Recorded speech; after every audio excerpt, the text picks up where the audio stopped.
so excited to be here. I'm so excited. Thank you for calling on me. So you can feel where we're at, yes? You can feel that we are now in the place where you, because you've been following along, can ask a question and receive an answer, yes? Without a lot of drama or explanation about why you're where you're at. Just, here I am, and this is what I'd like to know. Yeah. I don't think I could have an hour ago. Right. That's why we waited. But here you are, so what is it? It's actually somewhat to do with something that came up earlier, which is inspiration and motivation and action. And my question, I'm an artist and I apply for grants and residencies and things that are kind of competition based.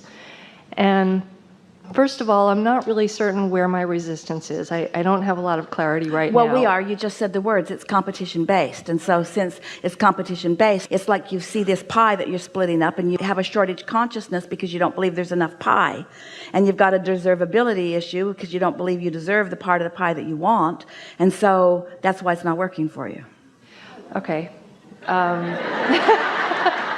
It's like buffet anxiety. So the solution to that is to realize that these grants and such are one way that things can flow to you, but things are always working out for you, and there are a lot of other avenues. And when you focus solely upon one avenue that you've already decided is flawed and broken and competitive and not enough, then you're hindering yourself in a strong way. So you just got to step back from it and let that be a way, but not the only way, and say to yourself, I'm leaving myself open for other possibilities. And I know that my inner being knows what they are. I don't know what they are, and I don't need to know what they are. I just need to know that my inner being knows what they are, and just hold myself in this loose, fresh place so that my inner being can give me an impulse that can help me lead myself to where they are.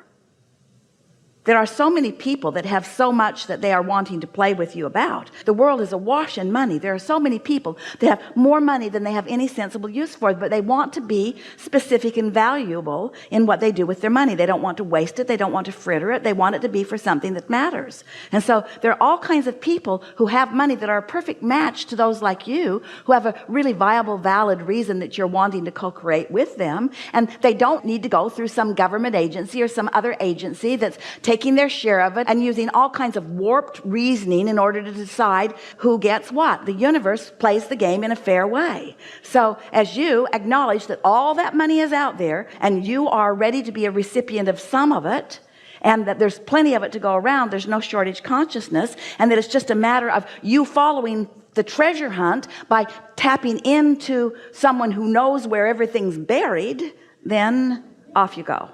That was really clear, and you heard it, yes? But now you want to ask specifically, well, where and when and who and how? No. And we say, don't do that. Don't ask any questions that the answers aren't already right there for you. Just hold yourself in this place of what you want and why you want it, and in this knowledge that the universe is abundant and will yield it to you. And then report back in. We'll all be eager to hear how it comes. How part of it comes. Only a part of it. Only a part of it. It's going to come from lots of different places. Can I still finish the question? Only because the inspiration motivation thing. And I don't know if, since a lot of these have actions that need to happen and deadlines and that kind of thing. Well, now you didn't hear anything we just said to you, did you? Okay. So is that what I'm getting tripped up over? So what inspiration is being free of resistance for the moment and receiving an impulse that is so strong that you cannot deny it. Motivation is knowing what's wrong, knowing what's lacking, and trying to move yourself into some sort of place where things can get better. So motivation sucketh. We tried to clean it up with the F. And inspiration always flowing. That's the difference.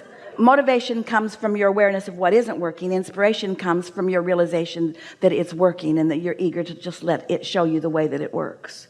Things are always working out for me, and I enjoy watching how it comes about. Things are always working out for me, and it's so much fun to be at the right place and the right time when it does. Things are always working out for me, and I just love witnessing the way things click into place. Things are always working out for me, and it's so much fun to be present, conscious, and aware as they come. Things are always working out for me. Sometimes they're on a faster track, and sometimes it's on a slower track, and it doesn't matter. Things are always working out for me. I get to enjoy it however it is. Yeah. Okay. All right. Thank you.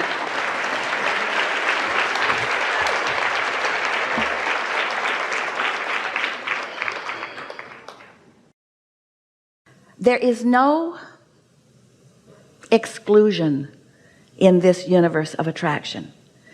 There's no pushing anything away. There's only attraction, attraction, attraction, attraction, inclusion, inclusion, inclusion. So when a problem comes into your view and you want to push it away, since there is no such thing as pushing away, since there's only inclusion, doesn't it sort of kind of make you want to go to the other end of the stick that you want to include, rather than stay on the problem end of the stick that you don't want to include? Did you hear that? Humans must believe that there is law of pushing away, that there's law of exclusion, because they'll stay fixated on the problem. We're going to get rid of this. We're going to get rid of this. Everybody's talking about this. We're doing blogs about this. The news is talking about this. Everybody's talking about this. We're talking about this, and we're going to talk about this till it goes away. No, you're not. You're going to talk about this until you create solutions that you don't have access to. So if it's only law of attraction, and it is, when you see something you want and you give your attention to it, you include it in your experience. When you see something you don't want and you shout no at it, you include it in your experience. So when you are focused on a problem, do you want to focus on the problem because there's only inclusion? You say, yeah, I'll focus on the problem and I'll get rid of it. No, that's not an option. You can't get rid of it. You can only include it. So if you can only include it, do you want to focus on the problem? Yeah, because I want to get rid of it. No, there's no getting rid of it. There's only inclusion. So do you want to focus on the problem?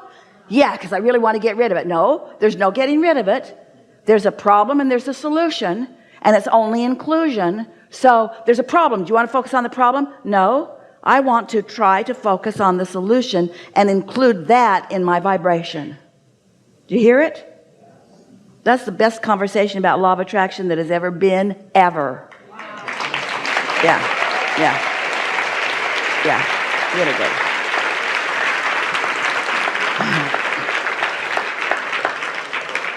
That got right to it, didn't it? Do you know that you are known? Do you know that you are loved?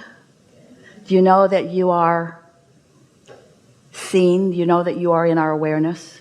Do you know that we know where you are? Do you know that we know what you are vibrationally? Do you know we know how you're coming along in terms of allowing your vibrational being to be the dominant part of you? Do you know that you have guidance that is offered to you in every emotional moment of every emotional day? Do you feel more loved than you did? Do you feel more heard than you did before? Can you feel that you've shifted just a little bit? Do you feel more clear about who you are? Do you have more of an understanding about how this all works?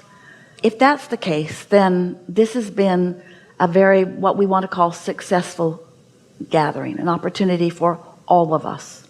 By successful, we always mean more satisfaction. If reaching for satisfaction will be your mantra for a while, what's the most satisfying thought I can think? What's the most satisfying thing I could say? Where's the most satisfying place I could sit? What's the most satisfying thing I could do? If you will, in a sort of selfish, in an exactly selfish nature, if you will consider what would be most satisfying to you, you will lead yourself right into consistent and steady alignment. So much so that even when a problem presents itself, you won't lose your alignment. You'll be able to evaluate the situation or the problem from a place of enlightened alignment. That's how your inner being does it. You can do it too. We said to someone a few gatherings ago, don't worry about us. We will wedge our message in the crack because we really know what it is you're reaching for.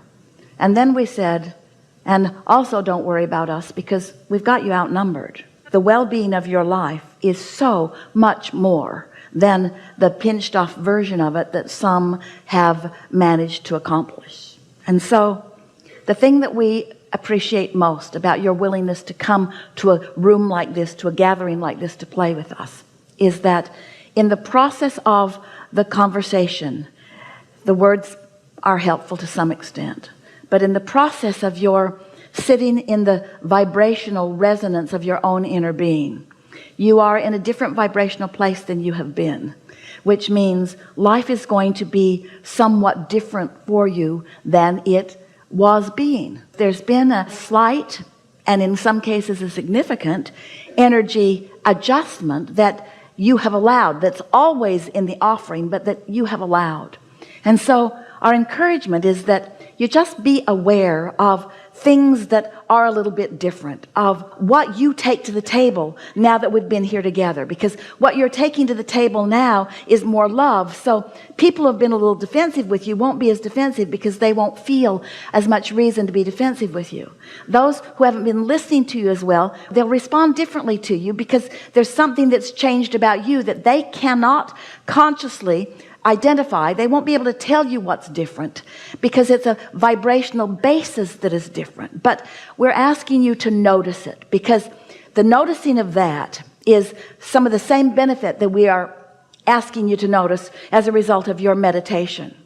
We expect that more of you will find that 15 or 20 minutes every morning. Morning's best. And we know for sure that when you quiet your mind by focusing on something not interesting, like a hum in a room, that you will leave your resistant thoughts and your beliefs that are contradicting what you want aside for a moment, and that your vibration will find resonance with what your inner being knows about that subject. And because your inner being has been walking in your moccasins every step along the way, your inner being really already has a lot of momentum going about the things that you care about the solution part of your problems, about the answer part of your questions.